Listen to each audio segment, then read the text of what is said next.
దేవి నామాన్ని మహిమ కలుగాక. కూడి వచ్చిన మీ అందరికీ నా హృదయపూర్వకమైన వందనాలండి. దేవుడు మిమ్మల్ని అందరినీ దీవించి ఆశ్రయించిన గాక. మరొక పాట పాడి దేవుని మహిమపడదాం.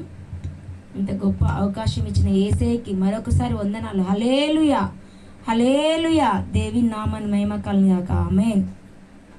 మరొక పాట పాడదాం.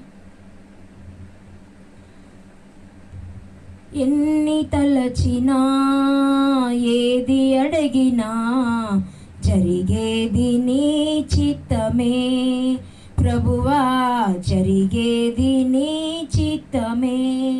నీ వాక్కుకై వేచి ఉంటిని, నా ప్రార్థన ఆలకించుమా ప్రభువా, నా ప్రార్థన ఆలకించుమా ప్రభువా. ఎన్ని తలచినా ఏది అడిగినా జరిగేది